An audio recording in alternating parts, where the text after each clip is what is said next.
Welcome back to the Unanimous Decision Podcast. I am your host, D Palm. Follow me on Blue Sky, Instagram, Facebook at DPalm66. Follow the show on YouTube. That's right, YouTube at UDPod66. We're dragging this podcast in 2015, one episode at a time. As always, I'm brought to you by the good folks at the MTR Network and by Daniel Palmer Mortgages.com. If you can pay your rent, you can pay your mortgage. It's my job to help you qualify. Now, make sure you also check out my other podcasting venture, Life, Love, and Real Estate. We had an episode drop recently about the entire concept of home. We're going to be recording next week for upcoming episodes. Very excited to be getting those in the books for you guys and help you guys navigate these real estate streets. Also, forgive me for I podcasted yet again. If you go to the main feed or even the Insanity Check feed, you will notice a new episode's out. You notice that I'm on it. Nothing that happened this week is my fault. I take no blame, bear no responsibility. But someone I'm going to blame every Friday for the nonsense that happens here is the homie Felder. What up, Felder? What's up, Happy dog? Felder Friday. Look, man, what do you want me to say? We here. Let me tell you something. I didn't send this to you because I know that you got a kid, right? Yeah. Bro, yes. We're doing a fundraiser at our school. Okay. I didn't send it. Other parents push it out to social, right? Their own you're not every parent though when it comes to social. Yeah, they got their own little small ass pockets of social. Yeah. That's fine. It's mostly just people that their kids already go to the same school as your kid. Right. It's other parents giving the same. So why would they give you money? Exactly. They would give the money to their kid. Mm-hmm. So let me I just want to look this up. The goal was $50, right? Okay. $50 per kid. Okay. $50 per kid at the school. She goes to a school that's got like 650 to 700 kids. Honestly, depending on the day and when they show up. The goal was $50. $50. All right. Every time you donate money, because I just like, $50, I'll just cover this. Yeah, exactly. Yeah, we're done. We're done. Every time you donate money, the goal goes up. They're literally moving the goalposts on you? Like literally, for real. That's a pretty good scam. Shout out to these schools. We went from Wednesday when I donated the money, $50 goal, $50. All right. Her goal now is $645 per kid for her. Because all my friends donated $50. Like I didn't send it to you because you got a kid. I was like, I'm not going to ask him for money. He got a kid. Donated to a bunch of the only people I sent it to that had kids were like Adam Lefko. You work for TNT, bro. You're mad rich. Yeah. 50, 50, 50, 50, 50, 50, 50, 50, keep going with the service fee of $4, whatever it is. And we're now, her kids in her class is in second place. And who's out gaining you? Hang on. Let me pull it. I'm going to pull it up, man. Let me see. Recent donors, her cousin, her grandma, one of my old bosses from Bleacher Report, a friend of mine, Lefko. Like this is her aunt and uncle, my buddy who's a vet. Like they were like, "Oh yeah, we'll do that, no problem." And I was like, "Oh my god!" I called my parents and said, "Don't do it. You shouldn't. Don't donate. Please don't give." My kid right now is in 5th in the entire school. That's wild. She's in 5th. I'm not going to read all these kids' last names, but Everett, Abigail, Reed, and Landon are in front of her. So can I ask you a quick question? Yeah. Because I know you. Mm-hmm. Is this stoking competitive fire in you, or is it becoming an annoyance?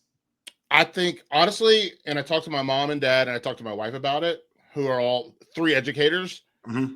They don't like it. Okay. There you go. They don't like the fact. Because here's the thing, I have every kid's first and last name and how much money they've acquired for the school. That's not great. Yeah. That's not good. No. Anonymous is the way to play that kind of shit, especially with kids. Well, it's not even like, yes, anonymous is a good way, but like when you go up and you look at the teachers don't have their first and last name on here. Oh, wow. That's the thing I noticed today. Now it becomes like a privacy concern type thing. Right. So these kids, and you can look at this all you want. And then when you click on the teacher page, I think the worst part is it shows that people didn't give money. And you don't need a kid to know that his family doesn't have the money to give to this. Right. Like, that's not good. You're not building a scholastic environment through which all the children can succeed. And so that's another you're creating a caste system. That's another conversation that I will have this conversation with. This is a conversation like, this is not a joke right now. No, I know. This is a conversation that I will actually have with the principal. You have to. How we handle this, because if I can go through and see every kid's first and last name, how much money they've raised. My kid is number one in her class, so there is some. Yes, we're winning. But I don't like scrolling down and seeing the zeros. Do the kids have access to this list? Yeah, if they click on the link. Fuck that, dog. No. That's what I'm saying. Like, it's not good. You gotta find a way to like it's gotta be undone. Can I be real for a second? Yeah. These conversations make me nervous for my kid getting older. Because you and I talk about these things, and it feels like we've reached a common sense kind of, this is how you should look at it. And the knowledge that like levels of people never applied that common sense before they rolled this shit out. Right. Makes me think I'm going to be a lot more stressed than I think I'm going to be when the kid goes to school. You're going to be stressed the fuck out, dude. That's just reality.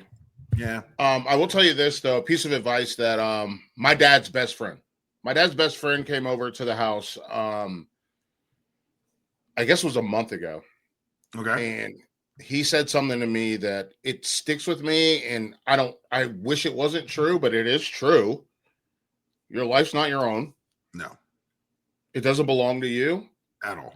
You live for your wife, you live for your kid. That's all you do. And I was like, yeah. Like, yeah. I get probably in a year, 365 days. Hang on, I got the calculator right here. Bang. In a year, I probably get,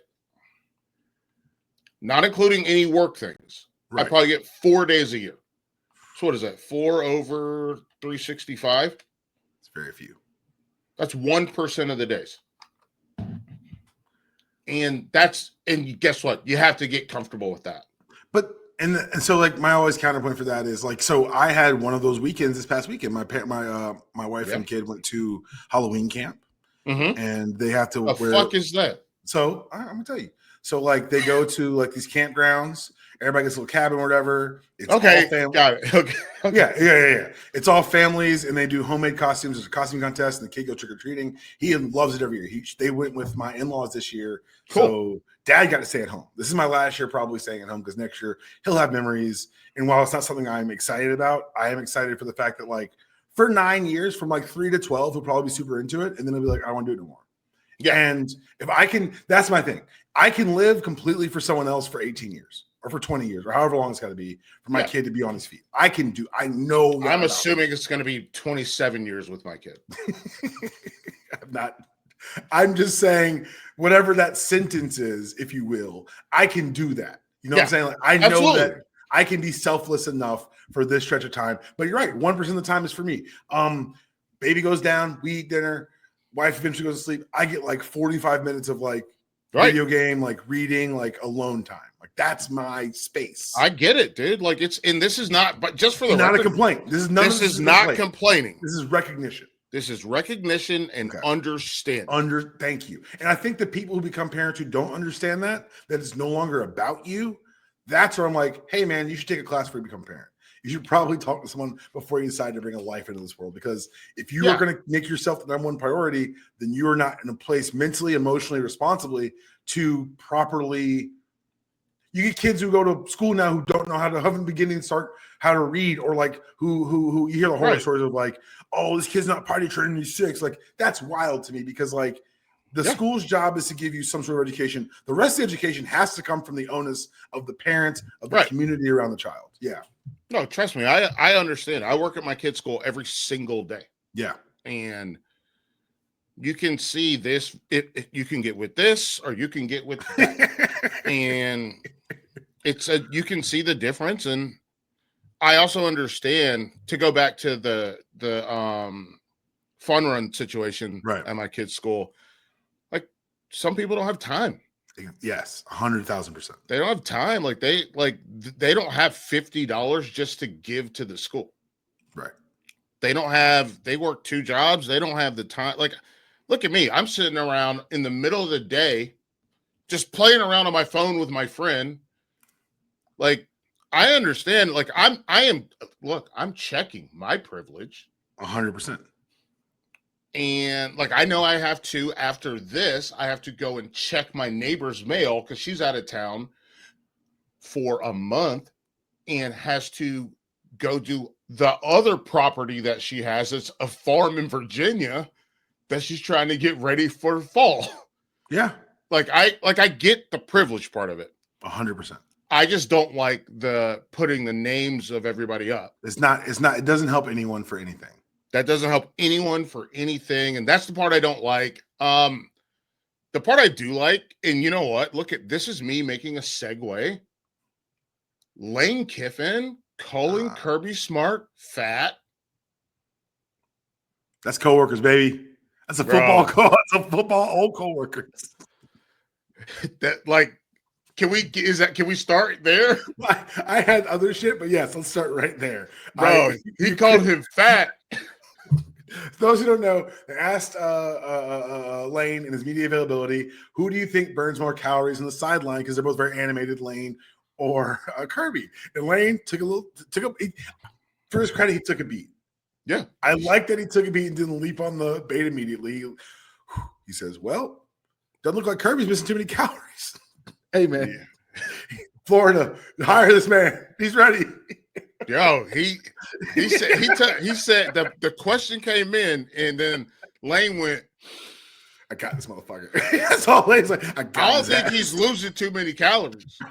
And then he put a button on the end when he said, and Kirby told me he's too busy to work out. So it's like, you're not losing calories, and you also told me you don't work out. Oh. Lane Kiffin's the villain we need, baby. And he's not even villainous anymore. He's he's a chaos agent. Like, and the thing is, if they didn't have a personal relationship outside of football, there'd be a different situation. Outside of the games, like these two guys who work together. Like they know each other. Together. This is good natured dribbling between friends. And we need more of that in college football. What time is that game this weekend? 3:30 kick. I thought of Lane's bitching ass as soon as I saw the time. He was like, I'll take it. It's not noon. It's not noon. That's all he heard. It's not noon, so I'll take it. Oh, my God. So, hey, we'll start there then. We'll start about my game. Well, first of all, before we go to the game of the week, can we go to last week's game? I wanted to say something directly to Auburn fans. I was very rude to you guys on Tuesday. I said a lot of mean things about you as a crew, as a school, as a staff, record label, the whole nine. And I want to make something very clear. I stand by every fucking word. Good. You are a second-rate school in a talent-poor state. Yeah, because the kids that play there come from Georgia. Yeah, they're the kids that Kirby literally was like, "Nah, I'm good. I'm straight. Y'all got him. You should go there. You should, dog. Go war damn whatever, dog, and hold this L." Oh, Kirby was calling timeout. You can lie to refs. You can lie to cops. This is not legal advice. Yeah, just lie to them. I don't lie to them. It worked. Apparently, commit crimes. The next play was a chunk play. Yeah. Lie to cops, lie to refs, get the win. Okay. So I'm fine. I'm fully fine with the Kirby Smart situation. You should be. I'm fully fine. Like I clap like this sometimes. Oh no, he was calling time. First of all, I know what he was doing. Dark Kirby, that was a lie. But sometimes I clap like that. Yeah. If I'm at a golf tournament. I'm trying not to fuck up someone's backswing. But he wasn't wrong about the safety clapping. No. Yeah, he was. What he said was correct. There's got to be truth in your lie. That's the advice I'm giving. There's got to be some nugget of truth in the lie you tell. That part was true. That part was true. Let's talk about some other truths. Should I truthfully be afraid of Ole Miss on the Saturday? Should you? Yes. Yeah. I know. Georgia's favored by 7.5. They're going to run. They're going to run. Them boys going to move. And Chambliss going to do some things to us. And you know Lane is in the laboratory right now. Because there are lots of ways to attack this Georgia defense. There are a lot of ways. Until the second half of games, apparently. And then I will say this: Kirby and them be doing some fucking halftime adjustments because Auburn had 40 yards in the second half. Yeah, I love to see it. I love seeing it. I love it. It makes me so happy. They're like, hey, we're not going to do this no more. We're not playing around with them. We're going to play cover 4. Yep. And we're going to play hugged. And my wife hugged. I kept saying hugged up. Yeah. She's like, I don't understand what you're saying. And I'm like, hugged up. So you could play it from here, but then you hug up. Mm-hmm.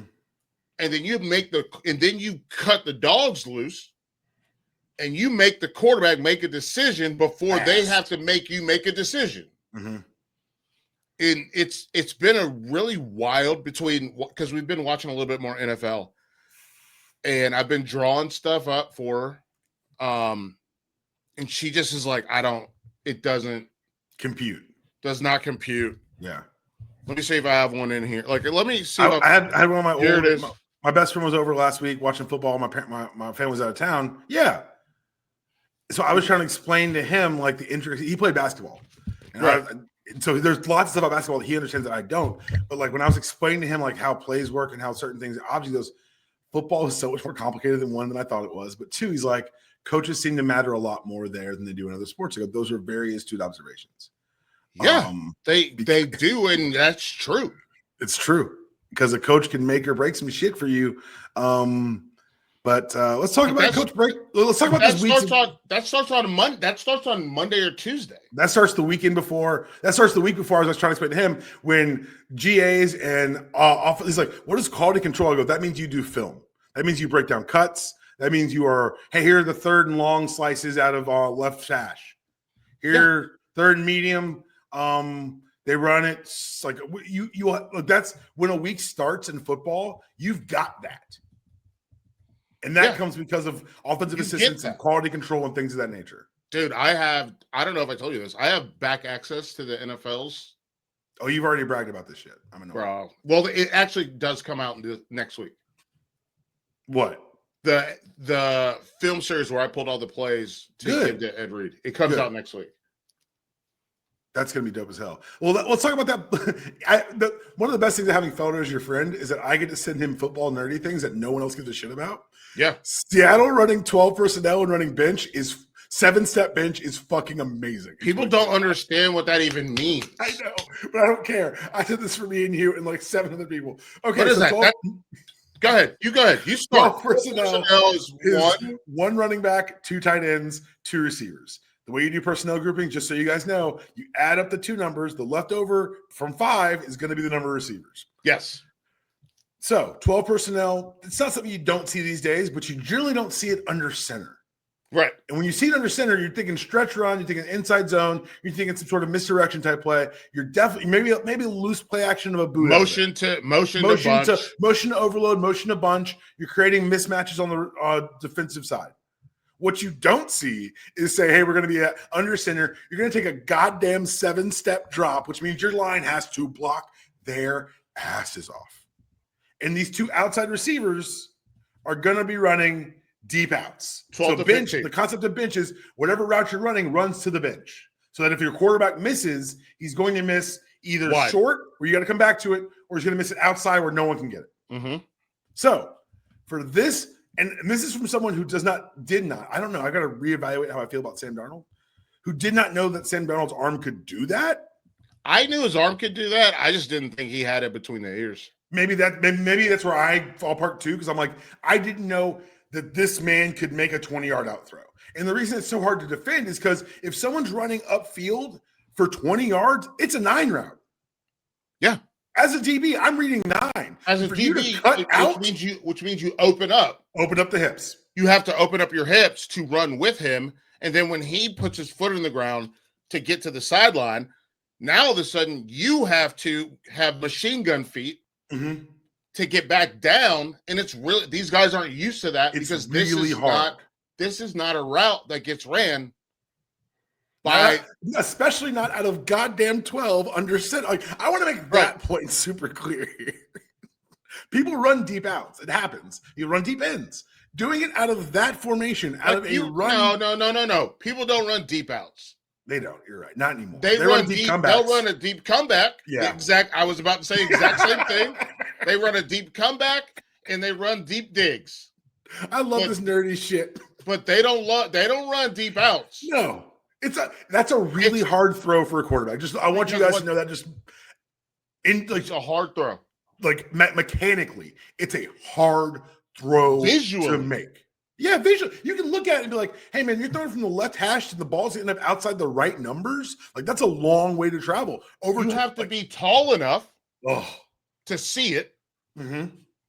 You have to have the pocket presence to stay there. Yep. Because what we see a lot of the times from those deep comebacks that we talked about, what we see is those turn into bench routes because the quarterback had to escape out of the pocket. Yes.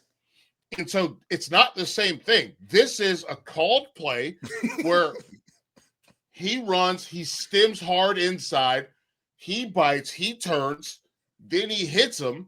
Like there's a lot of football going on here. Yeah. And I'm glad that you sent that to me because that's something that people don't think about. It's something people don't care about. And it's something that should be like, you should care about this. Like, this is the football part of football where you're footballing the most football. I'm going to do this. I'm going to set myself an alarm. When this podcast goes live tomorrow or Friday morning, go to my Instagram at dpalm66. The clip will be up of this route. So you guys can understand what we're talking about. It's so awesome. It's so football nerdy. Like, I literally sent it to you. I sent it to Joel. I sent it to two guys I played with. I sent it to one of my buddies who played at Georgia when we were all there. Like, it is like, I'm just like, this is it. This is when we were all in high school. This is the routes that they would call, except to be 15 or 20 or 10. But this is the kind of play calling that you saw out of like turn of the century high school football. Like that's like, it's great. And the problem is these kids, and I'm going to call them kids. You should. They don't see this ever. It's like it never happened. They don't know that this is like a normal play. This is base shit. Like the craziest thing, and I'm going to ask you, like, I don't mean to change the subject, but you're good. Watching the way that tunnel screens have like popped back on the screen, on the scene. What? So excellent point. It's a great segue. I have other stuff we're going to talk about and we're going to get to it. The cyclical nature of football. Yes. It's hard to explain to people. So right now we're in a phase where you're looking for lighter backers to better cover people. Right. And so what's going to happen, I'm telling you what's going to happen. You're going to see more 21 personnel, two back. You're going to start seeing more down, less zone, more power, more ISO, more like a quick draw. Like you're going to start seeing more downhill stuff to attack those backers because if I know your backers are light, I can get a guard on them and they ain't coming off. No, they're not. I'm not going to shed up. No, you're not going to shed that tackle, brother. You are undersized for the job you're being asked to do. Then you're going to start seeing a lot more 4-3 happen, 4-3 happen again. They'll take away the power stuff, and it all works. There was a cycle where, remember at one point when we were kids, everyone was running a 4-3, and then I think it was, I want to say the Chargers came out was the first like NFL team to really move to the 3-4 because they had Sayao and those backers. Well, no. My dad's going to listen to this, so I need to be for real. The Steelers, were the first 3-4 team. No, I'm saying the modern cycling of it all.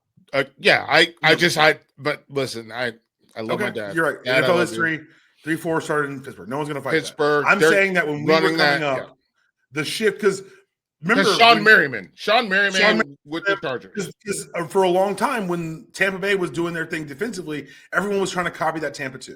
And they're doing it out of a 4-3 drop, but you didn't have Derek Brooks to drop into the hole. Sorry, guys. You can try to copy it. You don't have Derek Brooks. The Bears had Brian Urlacher. Who's a converted safety. Yep. So you had guys who was tweener body types. The body type now you're looking for, people recruiting wise, are ones that will not hold up to power run, which is why you saw the successes in Detroit, which is why you see what Ben Johnson's doing in Chicago on Monday night. We're intersplicing those concepts that are more effective because of the personnel on the other side. Yeah. So when we tell you that football is a lot of fun, but it's also super complicated and interesting, this is the kind of stupid shit we're talking about. Yeah, it is very complicated. It's also like, that's why I think, not to go on a tangent, but I think it's really insulting when people say that these guys are dumb. And I'm like, they're not dumb. They just, like, the thing that they're smart about is a thing that you have no clue about. It's so, again, it's like someone that's into like someone that's into plants but can't do math. Let's grow. Yes, let's grow. Hand in the dirt. Gardening podcast about football. Check it out. But someone who's into plants and really cares about that, or someone that's into animals and really cares about that, they're not dumb. They just care about a thing that you have never even thought about to the next level. It's never crossed your mind. I literally do drop off at my kid's school. Now, let me show you something that I do. Show me. Yeah. What does that mean? That means push, right? Yeah. What does that push mean? Push coverage. Yeah. You push it because you get a motion and you're playing in zone. You get motion, so you let everybody know to push. So everyone knows what push, and those who aren't watching the video product, Felder is pushing his arm as you would in a defense, because in motion, what will happen is even if you're in man, you could have man that's not match man. You have different types of man coverage. But what I'm saying is you're communicating along the defensive backside, saying, "Hey, responsibilities have shifted. The guy you're on is now moved. We're not doing it on men. We're doing it on a count. 0 out from the center. Yes. What number are you on? I'm now on 1. You're on 2. Push. Push. And I tried to talk to my wife about tango versus banjo. Yeah, how'd that go? Not great. Tango is outside. You're out. You're there. It's just the two of us. It's me and you. We're tangoed. Okay, we're together. Mm-hmm. Banjo is whether it's a tight end or a running back. And banjo, hey man, we're banjoing this. Okay, if he releases this way, you got him. If he releases this way, I got him. But we're banjoed on here. And then I tried to introduce the concept of slice. And she was like, I don't know. I was like, you trade responsibilities. Like, yep. This is a cover 2 thing. You trade, like, if the corner is there, but I'm supposed to be the 2 high safety. Slice. I'll take flats, you take back. Yeah. I'm coming down in the box. You get back there. Slice. And she's like, so you have all these hand signals for these things? And I was like, yeah. What do you mean? My buddy was over here, again, basketball player, smart guy, very intelligent man. Sure. I was explaining football to him, and he goes, "You're really smart." I go, "No, I'm not. I need you to understand that this is base level football knowledge. This is not me being some football savant. This. I do care too much about it, but more than anything, you need to understand that the people you think." Pac-Man Jones is a physical fucking genius. I want to make sure, like, that's the kind of thing I'm trying to say. He acts a certain way. He's always acting a certain way. You hear Pac-Man Jones, you think a slap at somebody in the airport. You're not wrong about that. Sure. But what you'd be wrong to think is that this man is intellectually limited because his intelligence does not translate to the things that you do. Right. Again, it's like if you're a chef, I don't need you to do the Pythagorean theorem. Mm-hmm. I need you to take these flavors and put them together and be amazing at it. And that's what these guys are doing. And I want them to all get their credit for it, because it does that. They create the number 1 TV show in America every week. And it's not because they're dumb. It's because they know this is the thing that they've decided that they're focused on. Football is a very low threshold for entry as far as enjoying it, but a very high threshold for truly understanding it. Yeah, and a higher threshold for being able to do it. There's a lot of guys that were super athletes that could not understand what they were being asked to do. Yeah. Which, by the way, can Penn State understand what they're supposed to do? All right, well, let's go there next then, because you and I haven't talked. What's wild is this is so crazy to me. Like, I was on Insanity Check this week, and we talked about your boy Bill. But we didn't get to talk about Penn State because by the time we recorded, he still had a fucking job. Yeah, James Franklin took a top 5 team into his home game 3 weeks ago, and now he's unemployed. I wanted to ask you about this because we have not spoken about this. Like, I talked to my father about this. I talked to a lot of my friends about this. I haven't talked to you about this. Penn State losing or getting rid of James Franklin as quickly as they did. What's been interesting is that now you're starting to see the pieces that were rolling out like for WRAL for UNC last week. They're rolling out now for Penn State. There's an ESPN article right now talking about how it was either they were going to win it all or they were going to implode. And lo and behold, they imploded. And so I guess I want to start by asking you, what was your immediate reaction to the firing?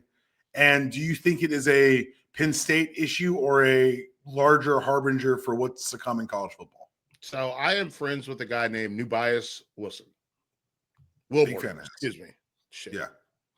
Wilborn. And so a couple of things. I talked to him a bunch about it because he covered Penn State for a while.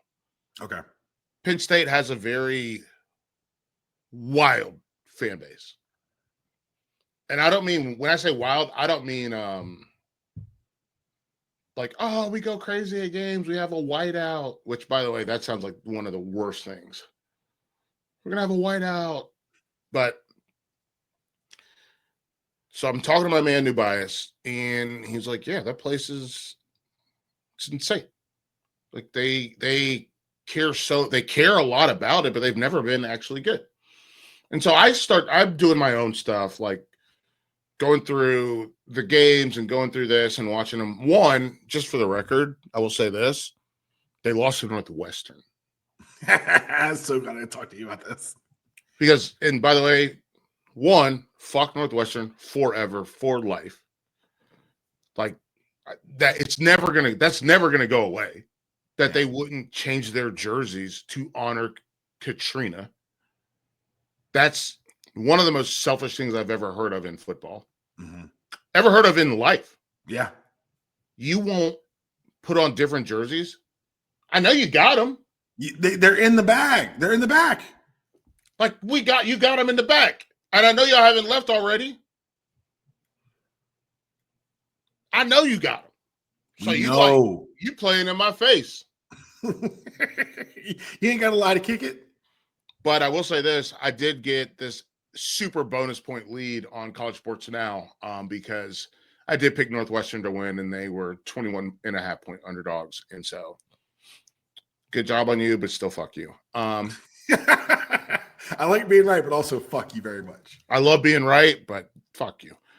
And then, but no, to go back to Penn State, quarterback problems, right? Mm-hmm. And I know Drew Aller got hurt. Sure. Yeah. Where's the other guy? Missouri.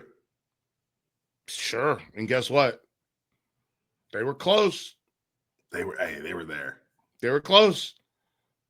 And you don't get to sit. I guess the other part that we mentioned playing in my face, you don't get to sit there and you don't get to talk about, hey, I'm taking ownership of this and the narrative and yada, yada, you saw yada. How I wanted to believe, man. I wanted to believe in his ass so much. I tried, and man, you were right. I like being right. I don't mind being wrong. When I'm wrong, that means that somebody's doing something. When I'm wrong, that means that somebody's doing something right. You know what I'm saying? Mm-hmm. Yeah. But when I'm right, that means you've been doing the wrong stuff. And so let me ask you this. This is something I've been like tumbling around in my head. I think Rich helped me get to it on Tuesday. Make sure you guys check out that podcast. Mm-hmm. Part of it was like, it comes down to, who does Penn State think they are? Right. In my opinion, they're South Carolina, and they just don't realize it yet. That's the part that, when I was talking to Tobias, that's the part that really stood out to me, is he was like, they think that they are Ohio State. Even they think they're in the world of Ohio State, Michigan, Alabama, Tennessee, mm-hmm. Georgia. They think that they're in that world. Yeah. And you're not. No. And it's not a knock on them. I think it's one of those. This is not a complaint; it's acknowledgement. Right, but it's one of those things where you have to go through and you have to look like. When was the moment you had? Then you realized you weren't an NFL football player. Ooh, probably my senior year of high school. Senior year of high school, right? Yeah. Mine was probably my junior year of high school. Okay. I go to a couple of these Nike camps, and I'm running a 4.58, and these other guys are running 4.4s and 4.3s. You know what it was? You know what it was for me? And this is one of those things I hadn't really thought about until you made me think about it last week. You said, were you the best player on your high school football team? Right. And I'm 40 years old. I've never thought that way about myself in my entire life. Right. But my junior year, I was all city, all whatever, but I was also the only non-senior on that defense. Mm-hmm. The next year, we graduated everybody, and I think we won like 3 or 4 games. And that's when I realized that no matter how good I was not good enough to elevate a football team from the positions I was playing. And that told me I wasn't an NFL player. Yeah. I just saw the numbers and I was like, oh, yeah. I wasn't a number. Like I never tested well. Like in high school, I wasn't like, I was a wrestler. So like, I wasn't like into big lifts and all that shit, but I knew that if you got me on a field, I could move somebody because I knew how to move my body. And so for me, it wasn't the lifts. It was the stirring record. It was one of the hardest years of my life because I was like, I am the dude that came back. I am the returning factor in this team. We're going to do some shit. And I realized that the guys in my class were fucking terrible at football. Yeah. I couldn't elevate them. What did I tell you? I was the 5th best player on my team? Yeah. Yeah. I just was the only one that had grades.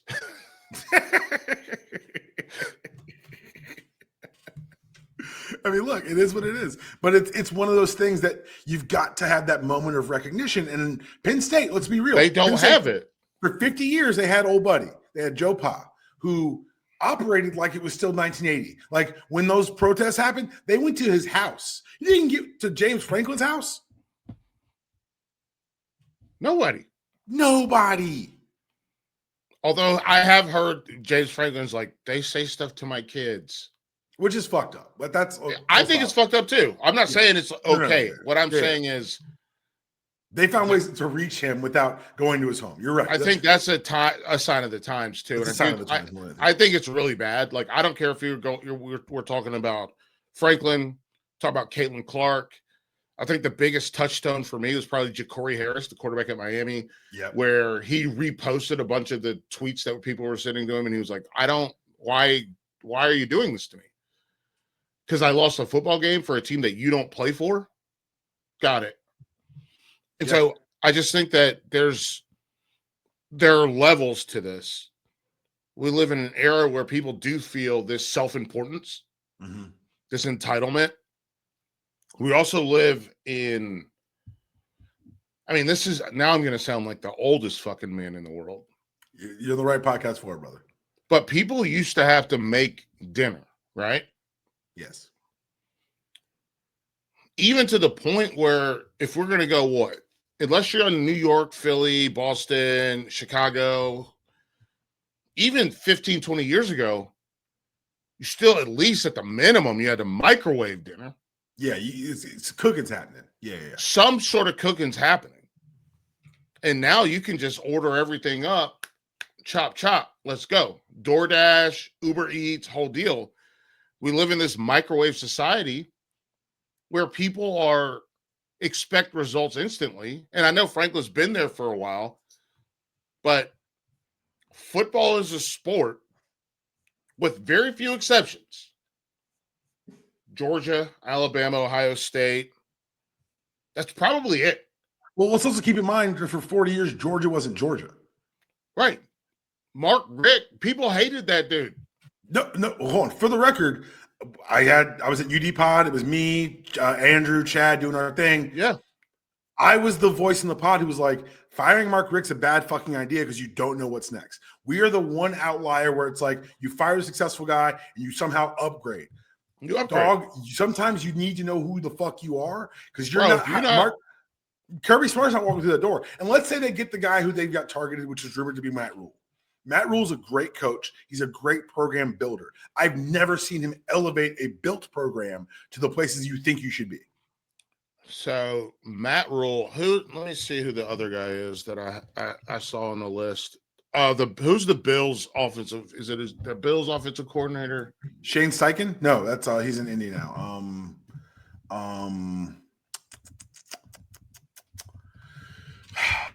And old buddy's down in Philly now. Yeah, offensive coordinator. Joe Brady. Thank you. Joe Brady, who coached at LSU.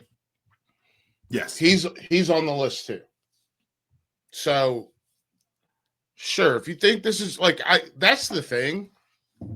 I mean, think about it with relationships, with life, with marriage. Like, maybe you go through a rough spot, but you're like,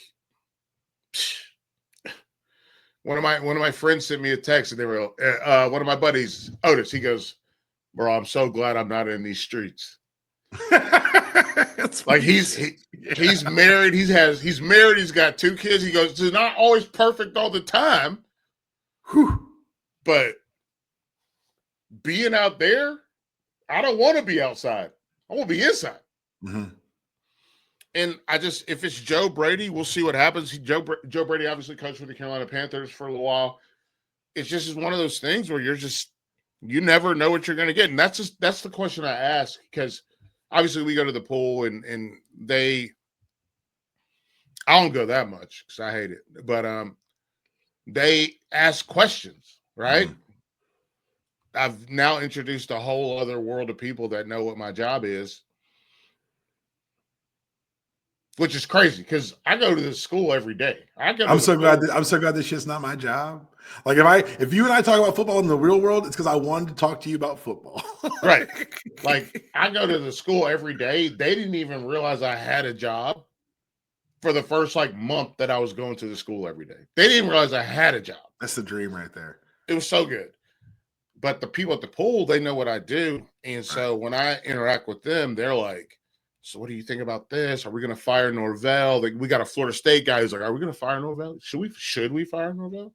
And now that I do drop off, the same people from the pool, the neighborhood that we go to the pool at backs right up to the school. Okay. So some people are walkers. I don't see them. But other people drive their kids in, especially if it's like a rainy day. They're like, "Hey, man, what do you think about this? What do you think about Norvell?" Got a Clemson guy who's like, "Hey, man, Dabo, what's up with that?" And I'm like, no. I don't know, man. And I'm having a terrible week. I had to deal with Belichick. This week I had to deal with the car shit. Still got to deal with it tomorrow. This is a $3,000 week. This is insane. Yeah. But if you're Penn State, who are you going to get? The Matt Rule thing is interesting. And the part that I find the most interesting is the lying. Mm-hmm. Like, you're telling me that he's not thinking about taking that job at his alma mater? Where he met his wife? Where he's going to make more money. Mm-hmm. Where he has more resources. Have more resources. Have more access. I think access is a word that we don't use nearly enough with respect to players. He's got a gateway to Ohio.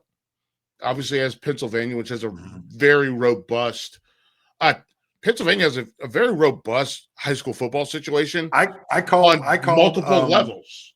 I called Auburn broke Pitt because they're the second team in the state, but they're also in a talent poor state, whereas Pitt's in a talent rich state. Yeah, like, they have talent. Mm-hmm. And again, I apologize to my man Tobias Wilborn for calling it Wilson earlier. Wilborn, my man, he works hard, dude. But here's the thing: you have this. What you have is this dichotomy, I think is the right word, right? Where you have these rural kids that play football, that helps you also get into Ohio. But you also have these kids from Philly. Yes. And they're like Philly and New Jersey. South Jersey. You can get to South Jersey and Philly. I do think this, and New Bias said this pretty explicitly. He said, it's a hard place to get to. We talked about that on Tuesday. I was like, if I'm going on a recruiting trip, I'm flying to Pitt and then getting in the car for 2 hours. You're flying to Harrisburg. And then get in the car for an hour? Uh-huh. Yeah, that's still a cold hour. Like, that's not a good recruiting experience. Well, here's the thing. think about it this way. This is the way I think about recruiting. Can my parents drive me there? There you go. And that's an important peg to like to put on your BMX bike is, can my parents get me there? Yeah. Because there's a humongous difference. Like for me, I visited Tennessee. My dad and I drove there. I visited Clemson. My dad and I drove there. Visited NC State. My dad and I drove there. Visited UNC. My dad and I drove there. Visited Duke, ECU. Visited Wake. Visited Wofford. My parents drove me there. Easy. Because those are all unofficial visits. Right. Unofficials are, yeah. So they can't fly you in on an unofficial. But if you show up and they know you're coming, you got to drive there. If you're hang on, let me look this up. I want to see. I'm trying to think where I took my unofficials. I took unofficials at Duke, UNC, yeah, Wofford, but everywhere else was outside of driving distance. So I guess all the rest of mine were officials. Because I did Wash U. You spent the night? I spent the night at Wash U. Spent the night at Cornell. Spent the night at Columbia. Yeah, fuck no. Yeah, all my overnights were, the Clemson was unofficial, but that was a game day unofficial. What else? Bro. I'm leaving schools off, but whatever. It is what it is. It was 20 years ago. Which is crazy. All right, here we go. Philadelphia, from Philly, bro. From Philly to get to State College? 5. 3.5 hours. 3.5. Okay, that's closer than I thought it was, because it's like 2 to. I was the agent for what was the Penn State? Matt McGloin. I was Matt McGloin's agent. Yeah, bro. Going to the draft, and so I was living in Philly, and we drove our 2 hours to Scranton to sit with his family and watch him not get drafted. Bro, 3.5 hours. Yeah. That's like, I could get to Atlanta in almost easy. Speaking of, are you coming in town beginning next month? I'll be in town on that on November 1st. We'll talk about it then. Yeah, we'll talk about it. Yeah, we'll talk about it. I have like a very. There are 2 things. Oh, you got to schedule. I'm getting where I fit in. You're visiting. I'll bring the wife and kid, and we'll come say hi or whatever. Yeah. Sometime over that weekend. But you're not wrong. Like this is the geography plays a big role in the Penn State thing. Is this the best you can be? Is a big problem there too. But I think this is the best they can be. Me too. I think that's the real crux of it all. They've been in the Big Ten for 25 years. They've won it once. Ohio State is in an actual city. Yes. You can fly in there and fly out of there. Yep. Ohio State's in an actual city. Is Ann Arbor a direct flight? I don't think Ann Arbor is a direct flight, but I think it's close enough to Detroit that you can leave. Yeah. Ann Arbor to Detroit is it's less than it's 44 minutes. It's 40. I know. I took a fucking Uber. Yeah. I've taken Ubers from Rochester to Detroit. Yeah. I've taken an Uber. Like, this is fine. Light work. This is nothing. Bro, the Uber in the face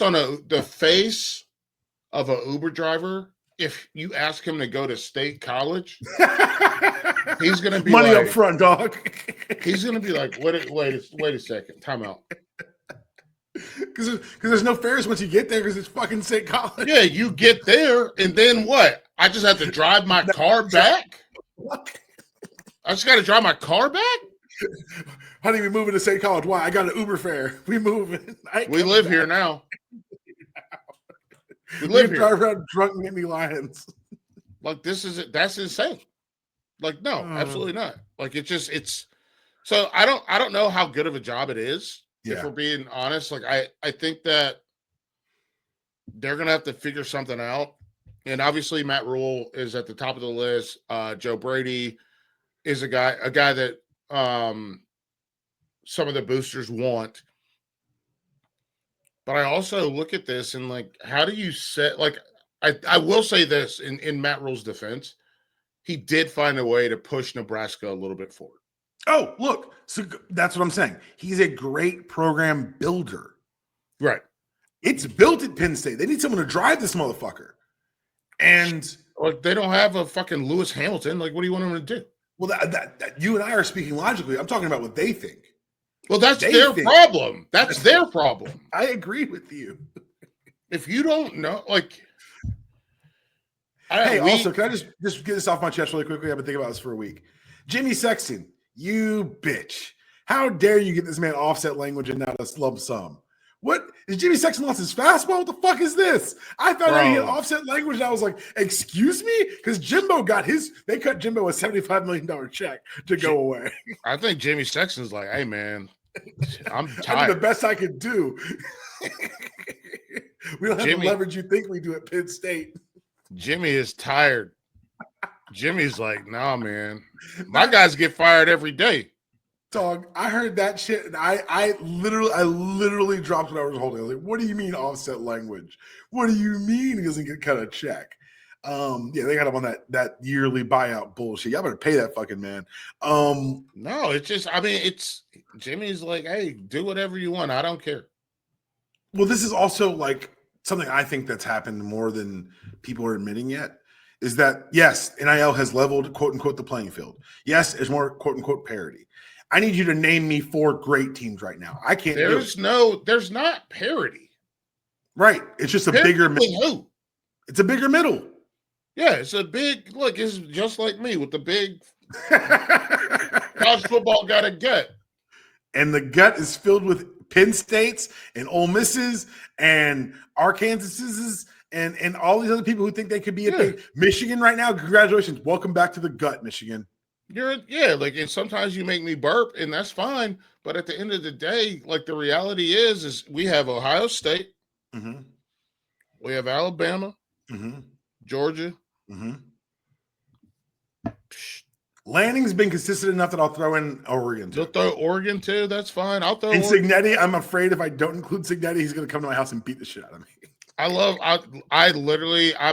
got to do a show at 2, and I literally wrote, "Are we buying Indiana?" Because here's the thing, I played. So his brother was our offensive coordinator. Yeah, I know. I thought, after John left. No, while Coach Bunning was there. Wait, what was John? What John doing? What John doing? Coach Bunning hired Frank Cignetti after they let go of Gary Tranquil. Okay. So Frank was there, and I mean, I got yelled at way more under Trank than I did under Frank. Trank and Frank. God, that sounds like a Dr. Seuss book. But smart dude, man. And that's a football family. Like, wait, what years was he at? Was John Shoop not your coordinator? John Shoop? Yeah. I thought you had a Shoop. I thought you had a Shoop interaction. I thought we shared Shoops because I played for his brother, Bob. Bob recruited me to Columbia. Hang on, he was in Chicago then. Why am I go keep going? I know you know your. I gotta look at the numbers. No, you're not. I'm looking at his. He never worked there, which is blowing my mind because in my head, you played for John Shoop, but I was wrong. No, he was there from 07 to 11. John Shoop he was right after me. Okay, that's what it was. Yeah, Shoop was right after me. And then he said we should pay the players, and he stopped getting work for 7 years after Purdue. Yeah, and then Frank. Oh, shit. That's funny. Frank was at UNC in 2006. And so played a little bit for Frank when he pulled up. But mostly I played for Gary Tranquil. Gary Tranquil, you'll never meet a meaner son of a bitch than him. And it's good. Like, it's what you want, but getting yelled at by him, getting cussed out by Gary Tranquil, a little small man. He looked like what's his name from Harry Potter? Dobby. I'm looking. I know. He looked like Dobby with a hat on. Yeah. He just would scream at you, and you're like, I'm sorry, I made a play on the ball. Yeah, I did. I'm sorry, I did my job. My bad. That's 100% on me. I know. Yeah, I'm so sorry that I did my job. Did I send you the video about the scout team? Oh, yeah, you did, bro. People have no idea. No clue about what it takes to read a card. And it sounds. I didn't mean for it to sound smaller than it is, but reading a card, executing that shit so the offense or defense gets a look is so fucking important. And let me, before we get out of here, I know we both got No. Hang on. Okay. Scout Team O, being on Scout Team O, that's wild. It's crazy. I did it for a week. And I looked at Nick Shirelli and I was like, hey, man, after the second day, I was like, I can't be down here. This sucks. They're trying to kill me. And these are my friends. And they're trying to kill me so they don't get yelled at. Yep. Put me back up on the defensive field. I'll be the leader of Scout Team D. And I became like the captain of Scout Team Defense. And I ran walkthrough and was in charge of all that. I was like, yo, I learned my lesson. Like my wife calls it love and logic. And I learned my lesson. I don't want to be here anymore. Mm-hmm. I never want to be anywhere close to this. Don't want this. When they run the same plays 3 times in a row, and then they still hit you and tackle you all the way to the ground, you're like, no, I'm like, Scout Team D? Scout Team D? Bro, we don't even tackle. We tag off.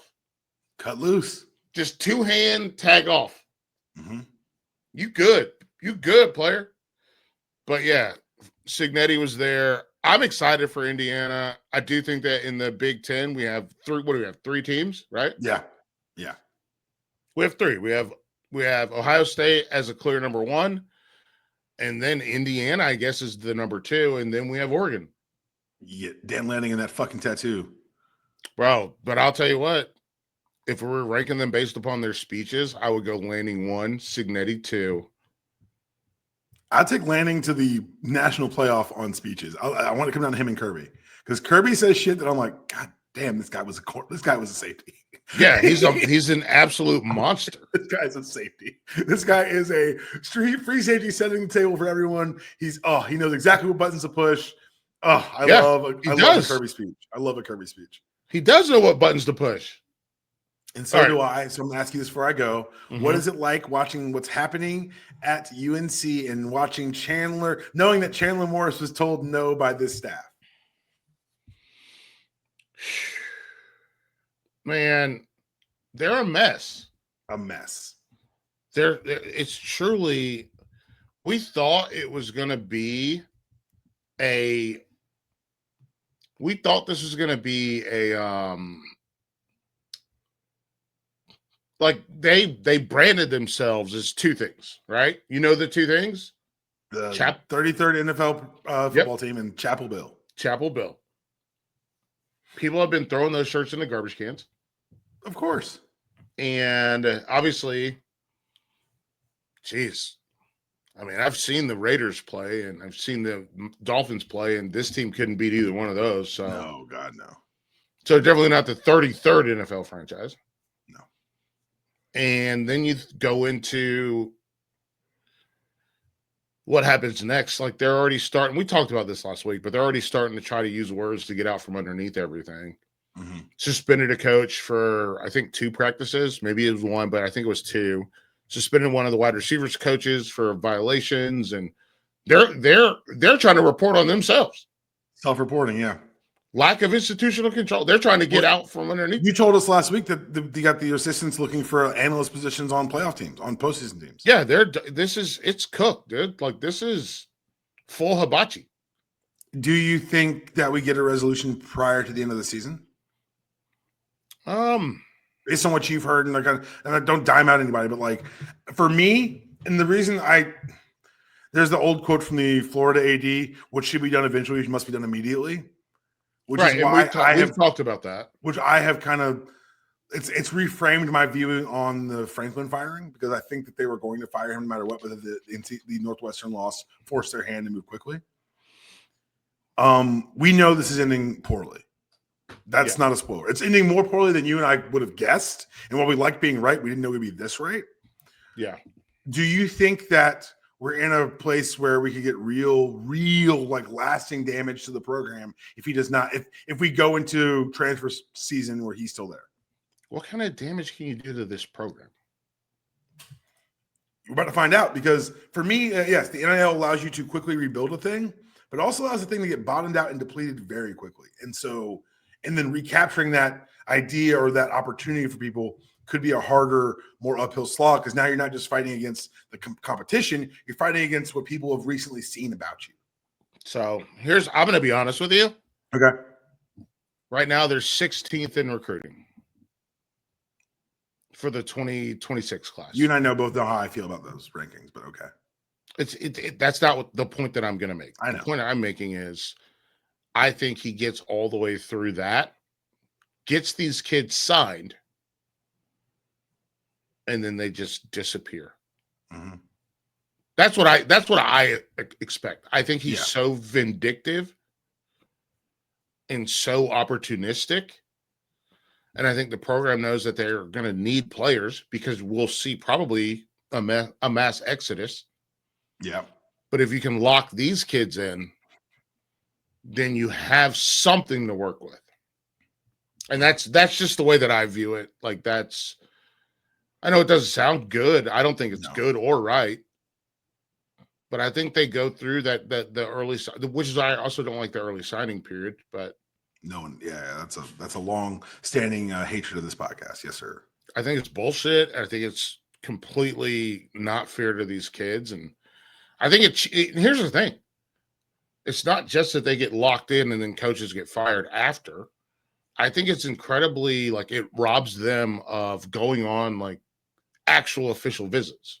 It also robs them the opportunities that, hey, once you signed, you're off my list. I've got to move on to the next kid because that's just how it works. Yeah, but no, I'm literally talking about the experience. Remember what it used to be like last weekend of January? Last weekend of January. Yeah. Bro. Fax machines, video feeds of fax machines. Yeah, but for the kids, it was they got to spend time. I think the sport's completely fucked anyways, but you got to spend time with the actual players. Because all these visits that they're taking right now, these officials that they're taking, the players that are hosting them have to play in a football game. So they're not worried about you. They're not worried about, they're like, this is an annoyance that I have to deal with. Which then means they bring in an idiot like me to host you. You don't get to really talk to any of the actual players. You're just talking to some dummy, me, who will lose you on Franklin Street. 100%. 100%. I don't know. I'm going to see my girlfriend, man. This is ridiculous. I'm not hanging out with a freaking 17-year-old. This is stupid. Yeah. And I'm going to take the $50 that they gave me. That's mine now. So, goodbye.